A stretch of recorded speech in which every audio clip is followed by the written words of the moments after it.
I had the most delightful conversation with somebody this morning, where they shared a lot of their story and their journey, and a lot of stuff came out. There's grief and sadness and joy and a whole bunch of stuff that came out. Having said that, this is my belief. My belief is that everyone, you included, me included, wants to be heard, wants to share their heart on some level with other people, what's inside. We want to be heard, we want to be understood, we want to be loved and accepted for who we are. In our culture, the general questions that we get are not really safe enough to start sharing of who we are. So what I wanted to encourage you with right now is find a way to start asking better questions. This whole conversation came about with this individual who I care about. I don't know her extremely well, but I do care about her.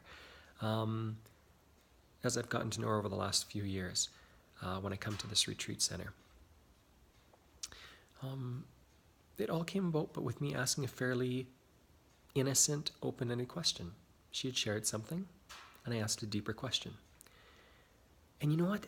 I found over and over again, I do this all the time. I do this with my clients, with my friends, with my family, with anyone around me. If somebody shares a little bit about themselves, and you ask a deeper question at the right time, then people feel willing. Most times, they feel willing to share so much more. Now, there are a few ways to help this process along. One way is by asking open-ended questions. So not a closed-ended question, not a question that can be answered with one word, okay? Did you do this? Did you like it? What's your favorite season? What's your favorite class? What's your favorite color? Like those are one-word answers. So you're controlling the situation when you're asking one of those questions. An open-ended question is something like, what did you like about that? What brought that about in your life? That's an open-ended question. Now somebody can take it wherever they want to, and that is giving somebody else the ability to take a situation and a conversation where they feel it needs to go, where they want to share. It's a very safe question. Okay. Here's the other tip for how to potentially have a deeper conversation with somebody, and that is try to catch them in a small group or one-on-one.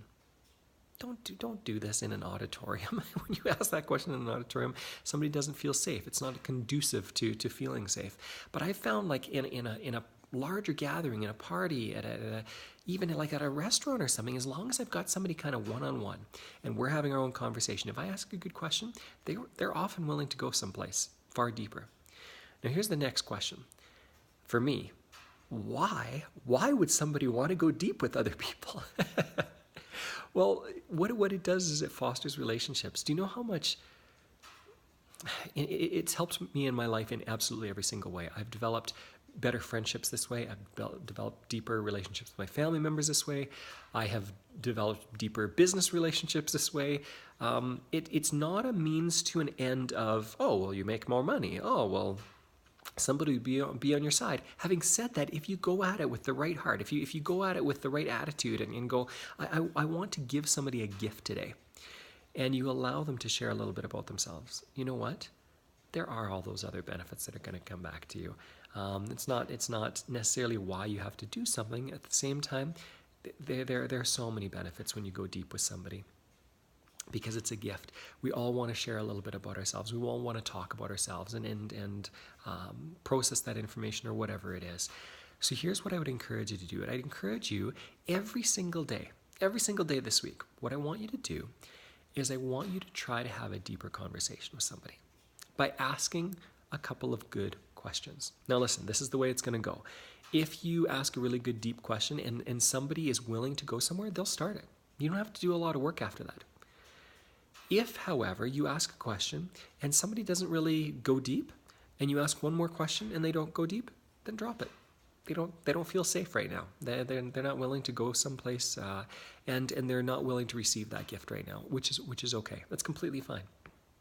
For those who are willing to go deep, and think about yourself. When was the last time you were asked a great question and you felt safe enough to talk about your life in some way, something that was great, something that was sad, something that was difficult?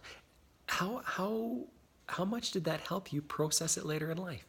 Listen, you don't have to go to therapists for this stuff, okay? I believe that a couple of great friends are far better than a therapist. Now, they have to be great friends. They have to be willing to ask great questions. They have to listen well, and they have to be willing to challenge you on different things, okay? But a few great friends will go way further than a therapist will ever do. At times, you might need a therapist, and at times, you do need somebody to be more objective. But think about how much it's helped you at different times, where you've been able to share some of your story and been able to process it on a different level. It gives you a different perspective. Do that for somebody else. Give them a gift this week.